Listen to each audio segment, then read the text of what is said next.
Welcome, students, to Lesson 14 of the Living World topic. In these next two lessons, we are going to be exploring how to protect rainforests. So far, we've learned about what rainforests are, how biodiverse they are, why they are under threat, and how important they are, not only to us, but also to the environment. In these next two lessons, we're going to learn how we can protect them.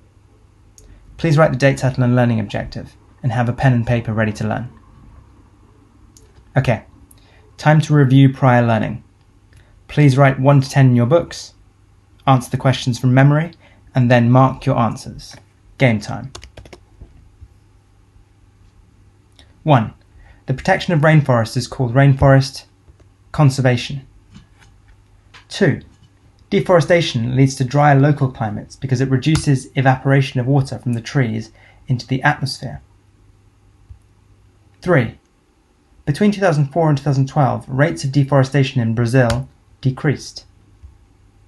4. Deforestation causes soil erosion because there are no roots to hold the soil together. 5. The infertile, iron-rich soils in rainforests are called latisols.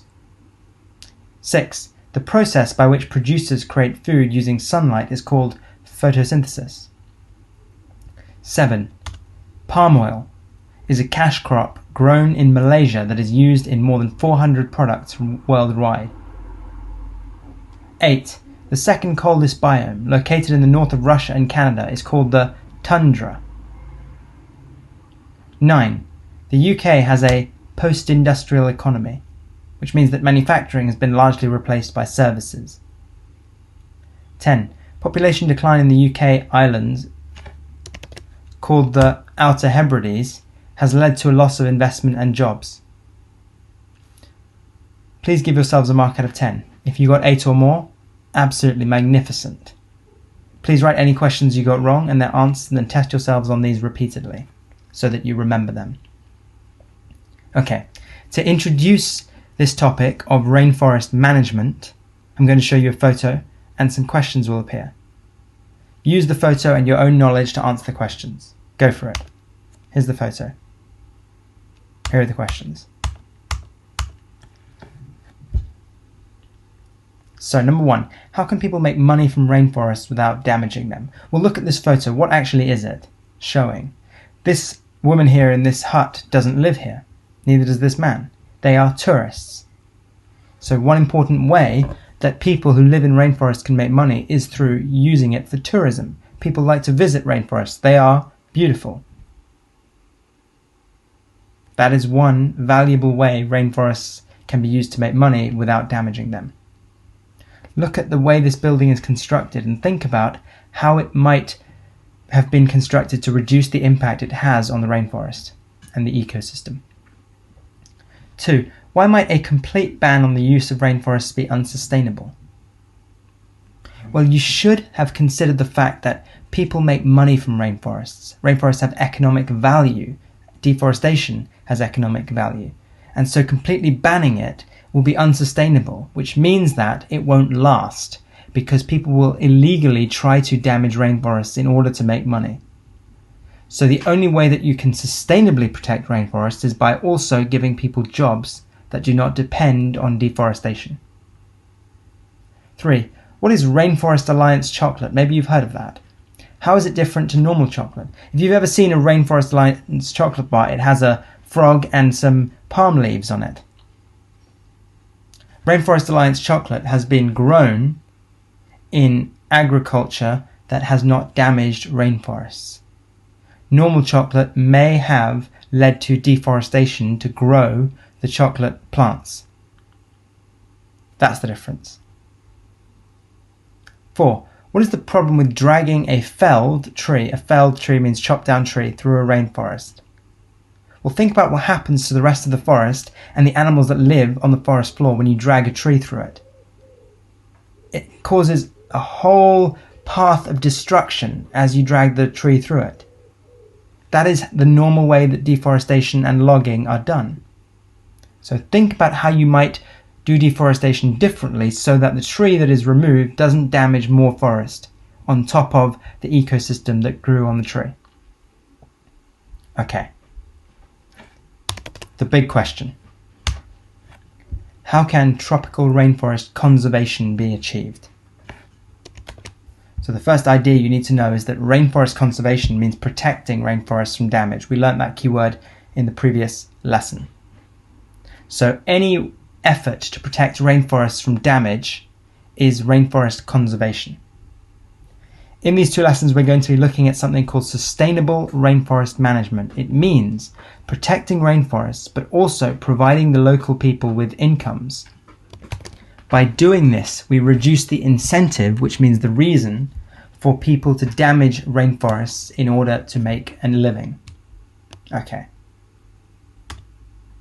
So what is sustainable rainforest management? I'm going to go deeper into this with you. Write this as a subtitle, please, and underline it. Sustainable rainforest management means protecting rainforests from damage. This is the Brazilian government's Rainforest Protection Squad. It's called IBAMA, I-B-A-M-A. And they regularly patrol the Amazon rainforest to ensure that illegal logging is not occurring and farming is not occurring in a way that damages rainforests. They are carrying weapons because often illegal loggers carry weapons as well, and so they get into firefights with the loggers. They will often arrest illegal loggers and put them in prison. So one part of sustainable rainforest management is protecting rainforests from damage. The other part, however, is providing higher incomes for locals in other activities that do not damage rainforests. For example, in tourism. This gentleman here in this photo is in Costa Rica, a country in Central America, just north of Brazil. And he used to be a farmer that was involved in damaging rainforests to grow his crops. But he retrained as a tour guide and now shows tourists from America the rainforest. He makes an income from tourism and so no longer needs to damage the rainforest to earn a living and provide for his family. Sustainable rainforest management involves both these two things, incomes and protection.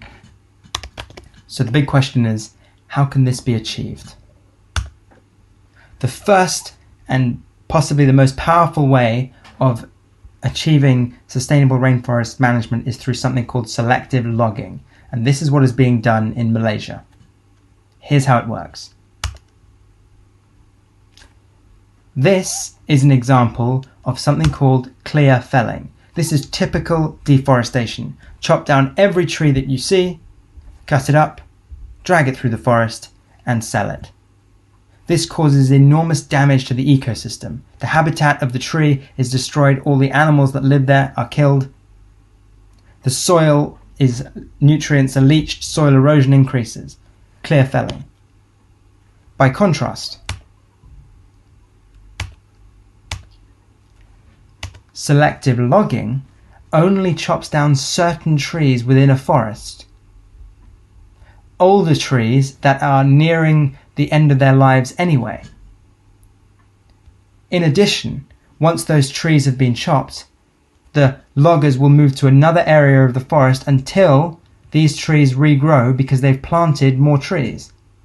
This means that selective logging never leads to an overall reduction in the amount of trees in a forest, and it is sustainable because it provides an income for locals, but it doesn't damage the ecosystem. So, let me show you specifically how they do it in Malaysia, and it's quite cool. It starts with a study of a mature forest. A mature forest is one with mainly fully grown trees. They do this all along the island of Borneo and in the Malaysian region of Sarawak. And they study the area to find trees that are aging and that can be cut down because they're nearing the end of their life. And they identify these trees and label them with a red dot. Like this. They also identify areas that must not be damaged because they have very high biodiversity or many young or rare trees. The government will then mark the specific trees that are going to be felled, chopped down, and so none of the others that are not marked can be chopped down. What happens next is selective felling. Specially trained loggers working for the government come in and they chop down the trees in a specific way so that they fall and don't damage any other trees when they fall. They fall into a gap in the forest. This means that the trees surrounding the deforested trees are not damaged and the ecosystem is protected. Orangutans, a species of primate monkey that lives in Malaysia, is protected by this approach to logging and felling the trees. After the selected trees have been felled, the area is checked. If too many trees have been chopped down, the company and the people who cut down the trees are fined a large amount of money and are prevented from logging in the area again.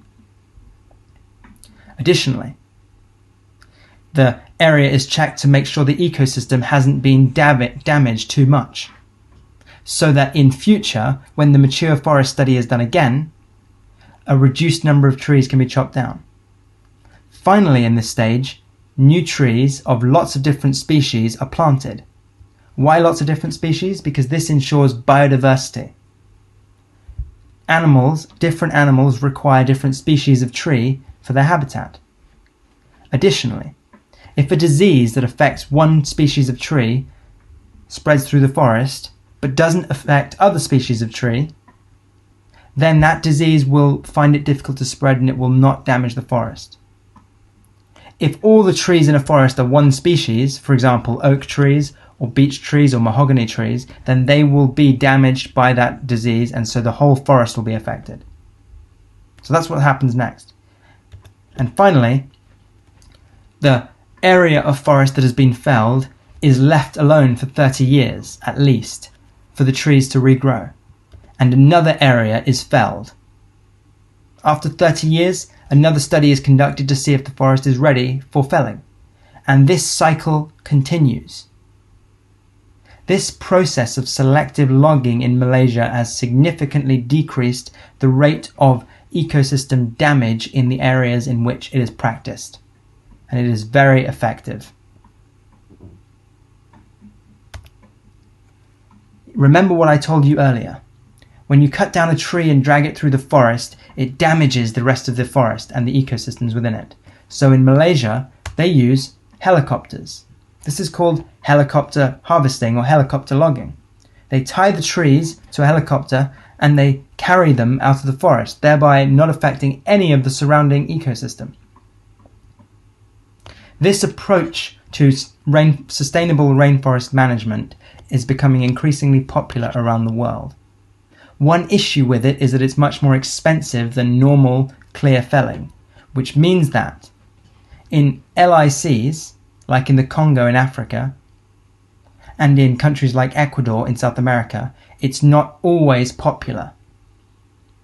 So in order for it to be effective, governments have to subsidize, which means pay extra money to the farmers and to the loggers in order to encourage them to do this.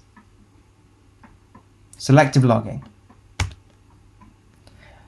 Additionally, I want you to think about how you would treat a rainforest if you knew that everything you ate, every toothpaste you used, every shampoo you used, every chocolate bar you bought, used palm oil and damaged the rainforest and the ecosystems. Would you buy more or less of those products? Well, speaking from my own experience, I make every effort to buy sustainable products that do not damage the rainforests. But how do I know that a product is sustainable? Let me show you. It all comes through education. At school, you learn about deforestation. At university and through adverts, you learn about deforestation. You are educated about the threats to biodiversity and the threats to climate change and the threats to water quality and air pollution and forest fires because of deforestation. So you learn about two things.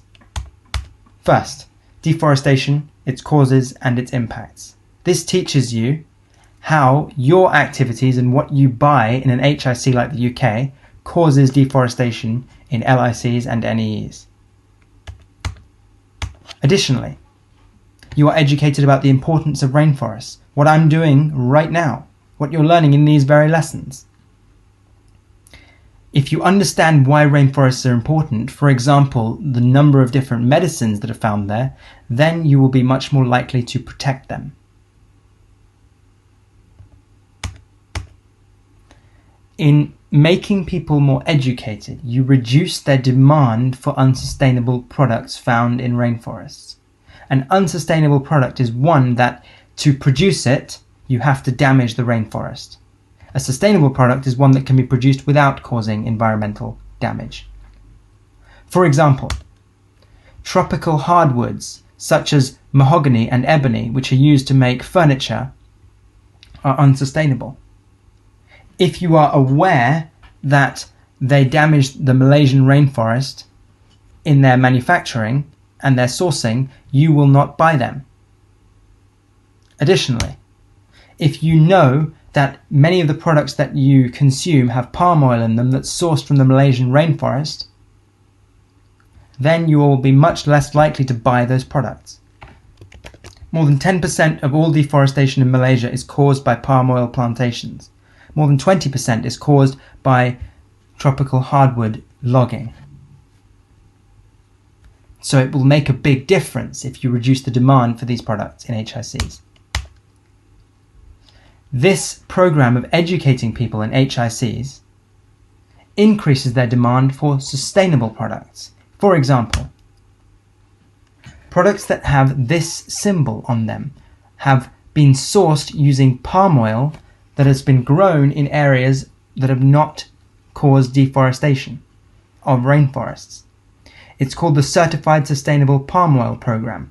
And if you see this on a label of a chocolate bar or a shampoo, then you know that the palm oil that went into manufacturing that product did not lead to the deforestation through clear felling of the rainforest. It may have used, for example, selective logging, or it may have been in an area without rainforest. So look out for that the next time you go and buy a product in the supermarket or off Amazon. Earlier I spoke about Rainforest Alliance. You may recognize this now. The Rainforest Alliance frog is a very recognizable symbol, and it is an agreement between LIC governments and HIC governments. Here's how it works. The Rainforest Alliance NGO goes into the countries with the rainforests, and it finds out where the different products were sourced, like the bananas or the chocolate. And if it believes that no rainforests were harmed in the production of the product, then it puts its label on that product's packaging. And so you know for sure that rainforest was not damaged. The product with the most Rainforest Alliance badges is coffee. Coffee is grown in an area of the world with tropical forests, such as Brazil.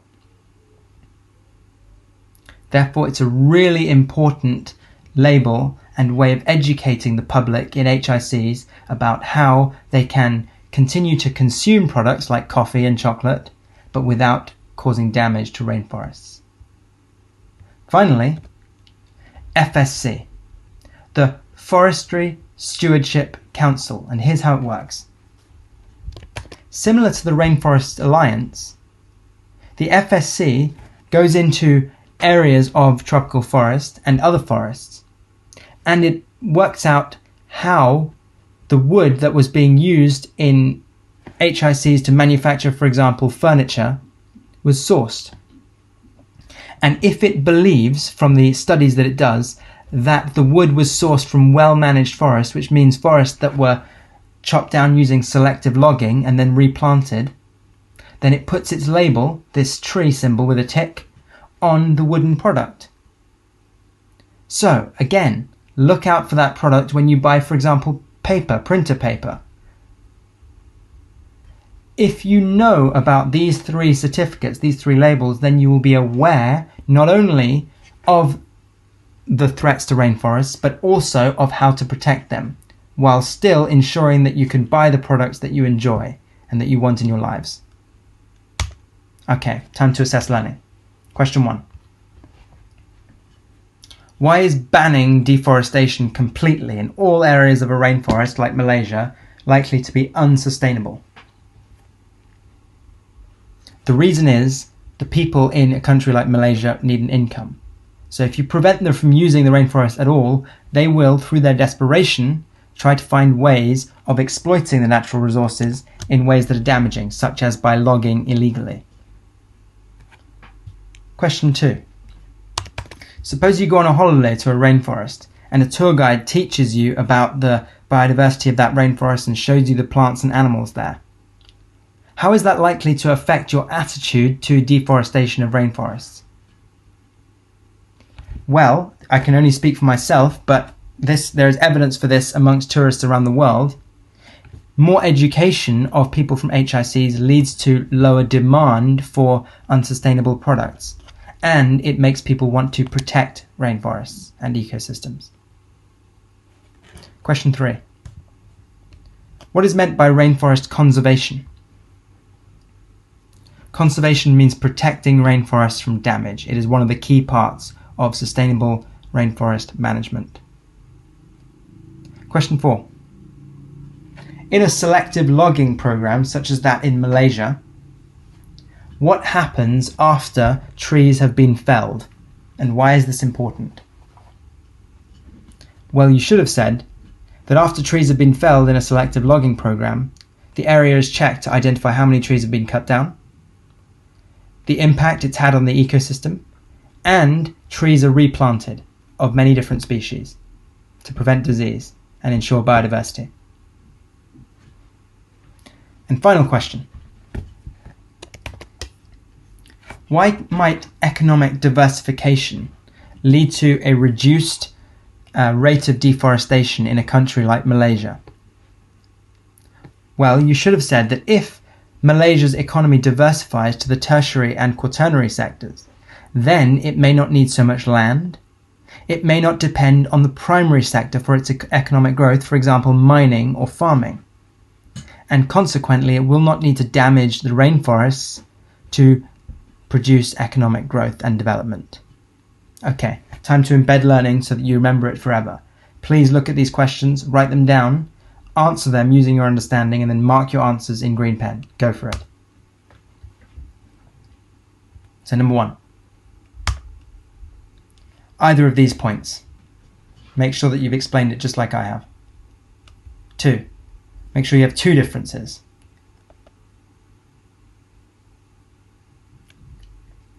3. Explain why selective logging in Malaysia is considered sustainable management. 2 reasons. So you need to make sure you have each of these points. They are very important. Don't give yourselves 4 marks if you don't have all 4 points. 4. Explain how educating people in HICs about rainforests can improve sustainable use. So it's 3 marks, so you need 3 keep clear points. So first of all, make sure that you say what education involves. Then say how it helps, and then say specific examples of it like this. Try to use the word incentive and incomes, it's important. Give yourselves a mark out of the total. Make sure that you add in green pen any corrections. Okay, from the lesson, write 2 questions from memory and then answer them. Use those questions to test yourself on what you learned this lesson in a week's time. Thank you so much for joining me for part 1 of the rainforest protection lesson sequence. In part 2, we're going to be learning about other equally powerful strategies to protect rainforests from damage. Join me then.